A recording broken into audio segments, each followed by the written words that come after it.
Assalamualaikum warahmatullahi wabarakatuh. Bagaimana anak-anak semua? Masih semangat kan belajarnya? Nah, pada hari ini kita akan belajar pendalaman materi matematika dari tema 1, subtema 1, pembelajaran 1 hingga 4 yang kemarin sudah kita pelajari.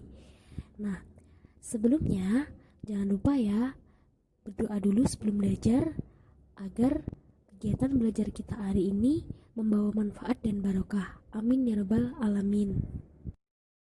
Nah, masih ingatkah kamu bagaimanakah cara menuliskan nama bilangan, cara menuliskan lambang bilangan, dan cara mengurutkan bilangan? Nah, hari ini kita akan mengingat kembali bersama-sama. Jadi, tetap disimak ya dengan seksama. Baiklah, langsung saja kita simak yang pertama, yaitu cara menuliskan nama bilangan. Di sini guru punya angka atau bilangan ribuan, yaitu 1789. Di situ adik-adik semua perhatikan, angka 1789 ini memiliki nama bilangan yaitu 1789. Bagaimanakah penjelasannya? Coba semuanya diperhatikan angka yang pertama. Yang di depan sendiri ini adalah angka 1. Angka 1 ini adalah ribuan. Kenapa ribuan? Karena di belakang angka 1 terdapat 3 angka. Karena itu nilainya adalah ribuan. Maka angka 1 itu disebut 1000. Selanjutnya adalah angka 7. Angka 7 di sini adalah angka ratusan. Karena di belakangnya terdapat 2 angka, sehingga angka 7 adalah ratusan, nilainya adalah 700. Selanjutnya adalah angka 8. Angka 8 ini adalah angka puluhan. Karena apa? Karena di belakangnya terdapat 1 angka, yaitu 9. Jadi angka 8 yang menempati tempat puluhan, nilainya adalah 80. Dan yang terakhir adalah angka 9. Angka 9 ini di belakangnya tidak memiliki angka lagi, karena itu disebut satuan. Jadi angka 9 itu adalah satuan. Karena satuan berarti disebut 9, karena tidak ada angka lagi di belakangnya. Sehingga dari angka 1 sampai 9 apabila dinamai adalah 1789. Bisa semua kan? Selanjutnya yaitu menuliskan lambang bilangan. Kebalikan dari yang pertama tadi, kebalikan dari menuliskan nama bilangan, kini kita akan mengingat kembali cara menuliskan lambang bilangan. Berarti kita menuliskannya dengan angka. Yang di sini contohnya ada 1946. Bagaimanakah cara menuliskan dalam lambang? Sekarang kita perhatikan kembali dari angka 1946. Yang pertama yaitu 1000. Kalian perhatikan di bagian penjelasan, yang pertama adalah 1000. Bagaimanakah cara menuliskan angka 1000? Seperti yang kalian ketahui, caranya yaitu kita tuliskan 1 ditambah 03. Itu adalah lambang dari angka 1000. Selanjutnya 900. 900 dilambangkan dengan angka 9, lalu di belakangnya ditambah 02. 900. Selanjutnya yaitu 40. 40 dilambangkan dengan 4 dan belakangnya adalah 0. Lalu 6. Karena 6 adalah satuan, jadi di belakangnya tidak ada angka lagi. Kita cukup menuliskan 6. Angka 1940 dan 6 apabila dijumlahkan hasilnya adalah 1946. Atau apabila dituliskan sebagai lambang bilangannya yaitu angka 1946 dilambangkan dengan 1946. Bisa kan anak-anak? Yang ketiga adalah mengurutkan bilangan. Di sini Bu Guru punya 5 bilangan ribuan. Yang pertama adalah 3500, 5.500, 1.500, 4.500, dan 2.500. Di sini perintahnya adalah mengurutkan bilangan-bilangan di atas dari yang terkecil hingga yang terbesar. Bagaimanakah caranya? Kita ingat bersama-sama. Yang pertama adalah kita lihat angka-angkanya. Kita perhatikan dari angka 3.500 hingga 2.500. Setelah kita perhatikan, ternyata yang berbeda hanyalah angka depannya saja. Sementara angka kedua dan hingga ke belakang, hingga habis, itu adalah sama. 500, 500, 500, 500, dan 500.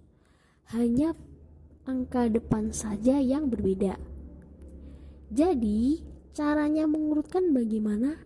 Cukup kita perhatikan angka depannya, lalu kita urutkan. Dari angka yang paling depan yaitu 3.500, yang kedua 5.500, yang ketiga 1.500, 4.500, 2.500. Manakah yang angka depannya paling kecil? Benar sekali, angka depan yang terkecil adalah 1. Berarti yang terkecil adalah 1.500. Yang kedua yang paling kecil setelah angka 1 berarti angka berapa? Benar, angka 2. Jadi angka kedua terkecil yaitu 1.500. Yang ketiga, berapakah angka yang terkecil di antara bilangan-bilangan tersebut setelah angka 1 dan 2? Tentu saja angka 3.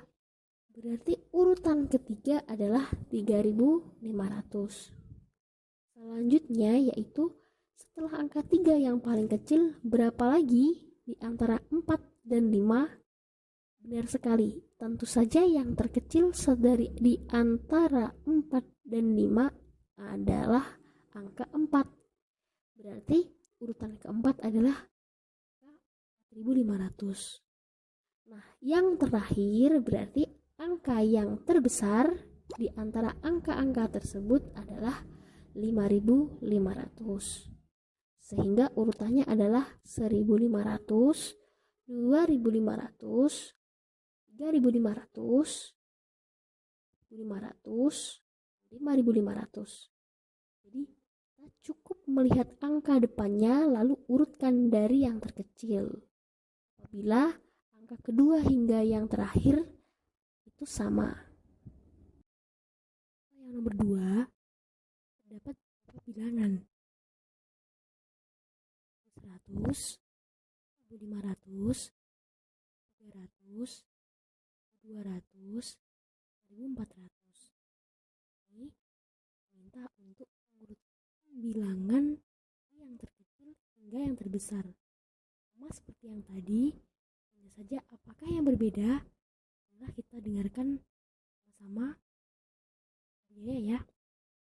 Angkanya sama, itu perhatikan angka-angkanya. Kalau yang tadi kita memperhatikan angka depannya. Kalau yang sekarang angka depannya sudah sama, maka yang berbeda kira-kira? Yang berbeda adalah angka yang kedua. Yang berbeda itu sudah guru beri tanda warna merah. Tinggal mengurut yang berbeda. Angka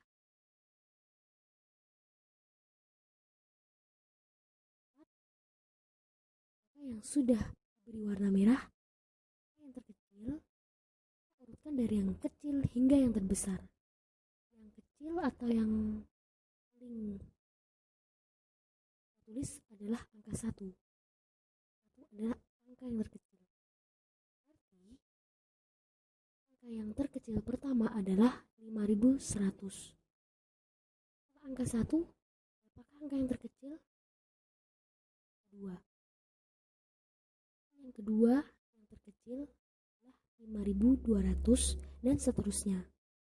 Jadi urutan bilangan dari yang terkecil hingga yang terbesar 100, 200, 300, 400, 5.500. Sampai di sini bisa. Selanjutnya yaitu mengisi urutan bilangan yang rumpang. Di sini Bu Guru memiliki beberapa bilangan, tapi terdapat beberapa bagian yang rumpang atau masih kosong. Tugas kita adalah mengisi bagian-bagian yang kosong tersebut dengan suatu bilangan. Kira-kira bilangan apakah yang bisa digunakan untuk mengisi kekosongan di antara bilangan-bilangan tersebut? Caranya marilah kita perhatikan bersama-sama. Angka yang pertama yaitu 1300. Angka kedua masih kosong. Angka ketiga 1500. Angka keempat 1600. Angka kelima masih kosong, dan yang terakhir adalah angka 1800. Nah, bagaimanakah cara mengisinya? Masih tetap seperti yang sebelum-sebelumnya, kita harus memperhatikan angka-angkanya. Di antara deretan angka-angka tersebut, yang berbeda angka keberapa? Ya, angka yang berbeda adalah angka yang kedua. Angka yang pertama sama semua, yaitu 1000. Baik angka ke-1, ke-3, ke-4, atau yang ke-6 yang terakhir itu semua depannya sama, yaitu 1000. Barulah yang berbeda adalah angka kedua. Angka kedua yaitu angka 3, 5, 6, dan 8 sudah Bu Guru beri tanda merah. Itulah yang kita urutkan. Nah, pastikan sudah hafal kan urutan angka-angka 1 sampai 10? Nah, tentunya sudah hafal ya. Sekarang kita akan mengurutkan. Setelah angka 3, ada angka berapakah sebelum 5? Pastinya adalah angka 4. Berarti urutan dari 1300, setelahnya adalah 1400. Setelah 1400, di situ sudah ada angka 1500. Setelah 1500, ada angka 1600. Setelah 1600, angkanya masih kosong. Kira berapakah angka di antara angka 1600 dan 1800? Setelah kita tandai warna merah, kita isi bagian angka yang kosong. Angka berapakah yang terdapat di antara 6 dan 8? Yang pasti adalah angka 7. Berarti bagian yang kosong adalah angka 1700. Sehingga setelah kita isi bagian-bagian yang kosong, bilangannya adalah 1300, 1400, 1500, 1600, 1700, dan 1800. Yang kedua sama ya caranya, cuma ini yang berbeda adalah bagian depannya, yaitu angka depannya. Di sini juga Bu Guru beri warna merah. Nah, sekarang kita tinggal mengurutkan saja. Seperti tadi, kalau di sini ada 2, berarti angka sebelum 2 berapa? Yaitu 1. Berarti angka yang pertama yaitu 1450. Karena belakangnya sama semua, sama-sama 450. Yang berbeda adalah angka depannya. Setelah yang angka pertama ketemu yaitu 1450, selanjutnya kan ada 2450.